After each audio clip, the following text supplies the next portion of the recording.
you have a seat and I'll read the Bible to you. I don't want to hear the Bible. I can read it myself. Okay, that's a good idea. Have a seat. No, I don't want to. I thought you would read it to me. Help me out. See, I was thinking about that. That'd be kind of neat.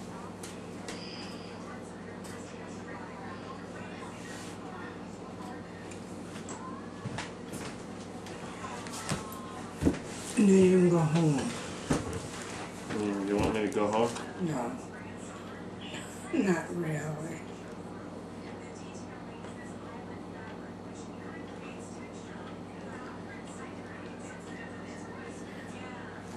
See if you can read. That'd be pretty neat if you could read me the Bible.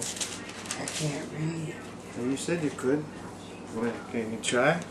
I'm not going to. Well, I'll put it there in case you change your mind.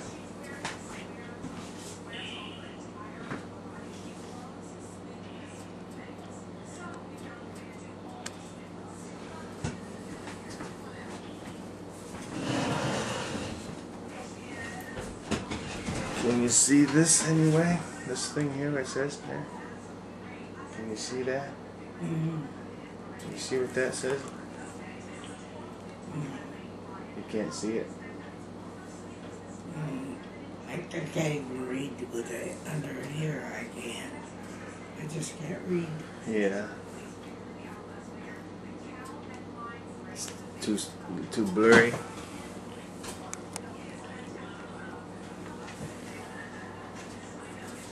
Well, I'll read it for you then. I think we're in chapter 5.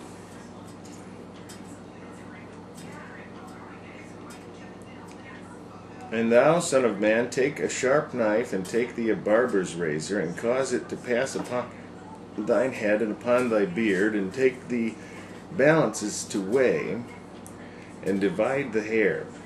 Thou shalt burn with fire a third part of the midst of the city, when the days of the siege are fulfilled. And thou shalt take a third part, and smite about it with a knife, and a third part thou shalt scatter in the wind, and I will draw out a sword after them.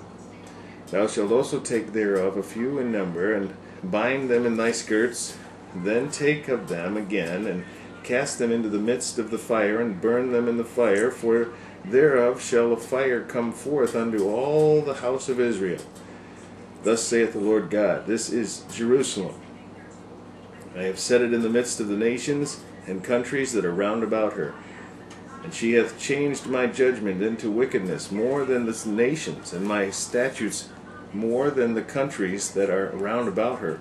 For they have refused my judgments and my statutes. They have not walked in them.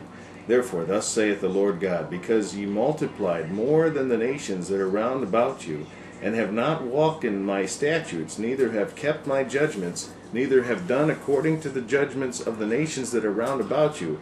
Therefore, thus saith the Lord God, behold, I, even I, am against thee, and will execute judgments in the midst of thee, in the sight of the nations.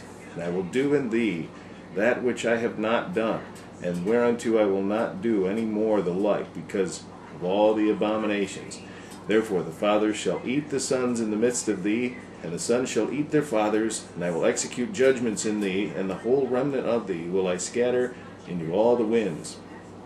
Wherefore, as I live, saith the Lord God, surely because thou hast defiled my sanctuary with all thy detestable things, and with all thine abominations, therefore will I also diminish thee, neither shall mine eye spare, neither will I have any pity. A third part of thee shall die with the pestilence, and with famine shall they be consumed in the midst of thee. And a third part shall fall by the sword round about thee, and I will scatter a third part into all the winds, and I will draw out a sword after them. Thus shall mine anger be accomplished, and I will cause my fury to rest upon them, and I will be comforted. And they shall know that I, the Lord, have spoken it in my zeal, when I have accomplished my fury in them. Moreover, I will make thee waste and a reproach among the nations that are round about thee, in the sight of all that pass by. So it shall be a reproach and a taunt and instruction, and an astonishment unto the nations that are round about thee, when I shall execute judgments in thee, in anger, and in fury, and in furious rebuke. I, the Lord, have spoken it. When I shall send upon them the evil arrows of famine, which shall be for their destruction, and which I will send to destroy you, and I will increase the famine upon you, and will break your staff of bread. So will I send upon you famine and evil beasts, and they shall bereave thee, and pestilence and blood shall pass through thee, and I will bring the sword upon thee. I, the Lord, have spoken it. Boy, you talk about being angry. The Lord is one who we need to fear. We don't want him angry with us. I'm not even hungry. And anything. You're not angry anymore, right? No. You know what's neat? Listen how awful that's scary that all sounded. Talking about the fathers eating the sons and the sons eating the fathers. I don't get that. But yet it brings peace to us. I've chosen Ezekiel to read to you because this is the hardest book possibly in the Bible to understand. And you're troubled as I am and the world is because they don't understand what's going on around them. But nobody stops to take time to read the book, to calm them down, to make them realize, you better fear the Lord. You better take time to read His Word. Because everything else is worthless. You know? And we can calm ourselves right down if we just stop for a moment and listen to God. See now, one of the girls, my daughter, she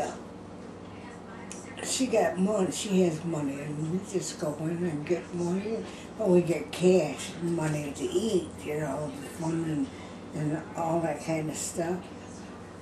But we get it to a place where it's sensible, but nobody let me do it. Mm-hmm. She does, she'll do it herself, and then, we do it.